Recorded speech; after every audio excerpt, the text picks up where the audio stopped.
Mirë se erdhe në botën ku askush nuk është i pafajshëm. Sekrete shqiptare, vendi ku rrëfimet më të thella, më të ndaluara dhe më të pathëna të shqiptarëve marrin zë. Na bëni subscribe për histori të ndryshme.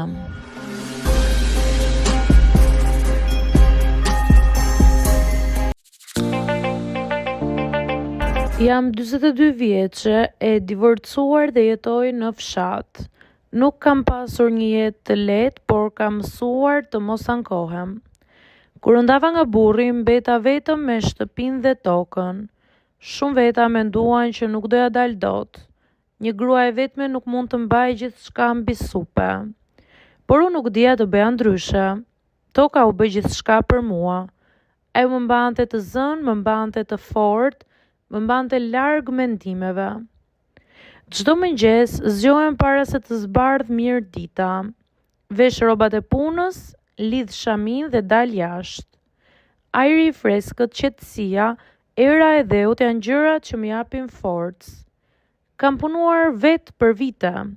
Kam hapur brazda me duar, kam mbjell, kam korrur, kam mbajtur peshë që nuk e mendoja se do ta mbaja ndonjëherë. Duart më janë ashpërsuar, por zemra më është forcuar. Nuk prisja më asgjë nga askush. Kisha mësuar të mbështetesha vetëm te vetja. Derisa një ditë kuptova që nuk poja dilja dot. Toka atë vit ishte bërë e rëndë. Punët ishin shtuar dhe trupi im sado i fortë kishte kufijtë e vet. Për herë të parë pas shumë kohësh mendova të kërkoj ndihmë. Dhe aty hyri ai në jetën time. Zetorristi. E njihja me sy, në fshat të gjithë e njohin njëri tjetrin. Ishte ai që punonte tokat e të gjithëve në traktor. Njëri i heshtur, i drejtë, nuk përzihej shumë me të tjerët, por për punë nuk i dilte kush përpara. Gjithmonë kisha menduar, nuk kam nevojë për të. Por atë ditë e thirra. E mbaj mend si sot. Zhurma e traktorit u dëgjua nga larg duke thyer qetësinë e mëngjesit. Dola te ara dhe e pash teksa afrohej ngadalë. Kur zbriti nuk tha shumë. Ku do ta filloj, më pyeti. Ja tregova me dorë. Ai vetëm tundi kokën dhe filloi punën. U ula pak më larg dhe e pash për një kohë të gjatë. Nuk e di pse, ndoshta nuk isha mësuar të kisha dikë tjetër aty.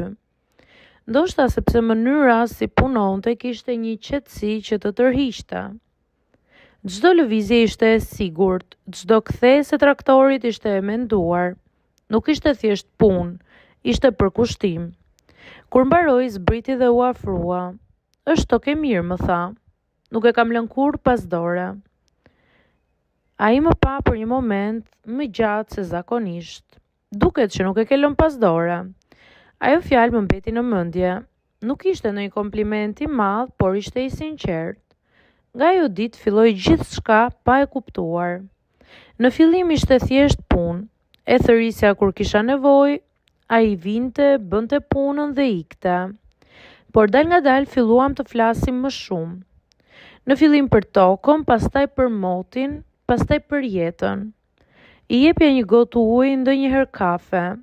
Ai rinte pak më gjatë, nuk fliste shumë, por kur fliste kishte peshë. Një ditë më tha: "Ti nuk je nga ato që dorëzohen." E pash në sy. "Ka mësuar të mos dorëzohem," i thash. "Aty ngjajmë," më tha ai. Ajo fjali më ngeli në mendje. Për herë të parë pas shumë kohësh ndjeva që dikush më kuptonte pa shumë fjalë. Fillova ta pres. Çdo mëngjes dëgjoja rrugën nëse do vinte zhurma e traktorit. Kur e dëgjoja pa dashur buzëqeshja. Një pasdite pasi mbaruam punën, u ulëm në hijen e një peme. Ishim të lodhur, po ishte një lodhje e mirë. Ai më pa dhe më tha: "Nuk të kam parë kurrë të ankohesh." Qesha lehtë. "Nuk kam pasur luksin të ankohem," i thash. Ai uli syt për një moment dhe më tha: "Ti ke bërë jetën tënde vetë dhe kjo duket."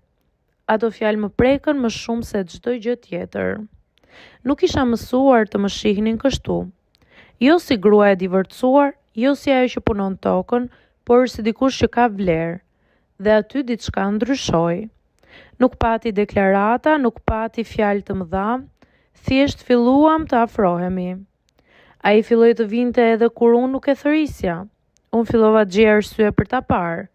Ndonjëherë punonin bashkë në heshtje, por ajo heshtje nuk ishte bosh. Ishte mbushur me diçka që po linte mes nesh. Një ndjesi që nuk ishte nevojë për shumë fjalë.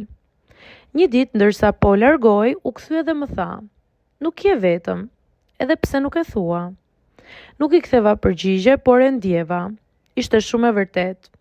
Sot, ende zjoj merët, dal në ar, ende punoj tokën, por nuk jam më ajo gruaje që bënte gjithçka vetëm.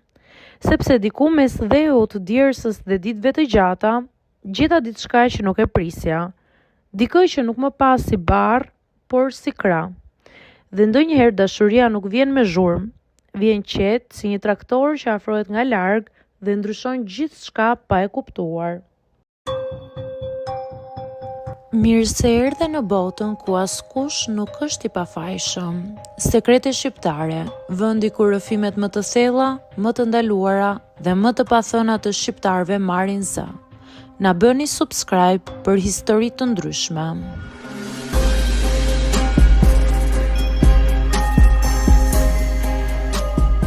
Jam 42 vjeçe, e divorcuar dhe jetoj në fshat. Nuk kam pasur një jetë të lehtë, por kam mësuar të mos ankohem. Kur ndava nga burri, mbeta vetëm me shtëpinë dhe tokën. Shumë veta menduan që nuk doja dal dot. Një grua e vetme nuk mund të mbajë gjithçka mbi supe. Por unë nuk dija të bëja ndryshe. Toka u bë gjithçka për mua. Ajo më mbante të zënë, më mbante të fortë, më mbante larg mendimeve. Çdo mëngjes zgjohem para se të zbardh mirë dita. Vesh rrobat e punës, lidh shamin dhe dal jashtë. Ajri i freskët, qetësia, era e dheut janë gjërat që më japin forcë. Kam punuar vetë për vite. Kam hapur brazda me duar, kam mbjell, kam korrur, kam mbajtur peshë që nuk e mendoja se do ta mbaja ndonjëherë. Duart më janë shpërsuar, por zemra më është forcuar. Nuk prisja më asgjë nga askush. Kisha mësuar të mbështetesha vetëm te vetja. Derisa një ditë kuptova që nuk po ja dilja dot. Toka atë vit ishte bërë e rëndë. Punët ishin shtuar dhe trupi im, sado i fortë, kishte kufijtë e vet. Për herë të parë pas shumë kohësh mendova të kërkoj ndihmë. Dhe aty hyri ai në jetën time. Zetorristi. E njihja me sy, në fshat të gjithë e njohin njëri tjetrin. Ishte ai që punonte tokat e të gjithëve në traktor.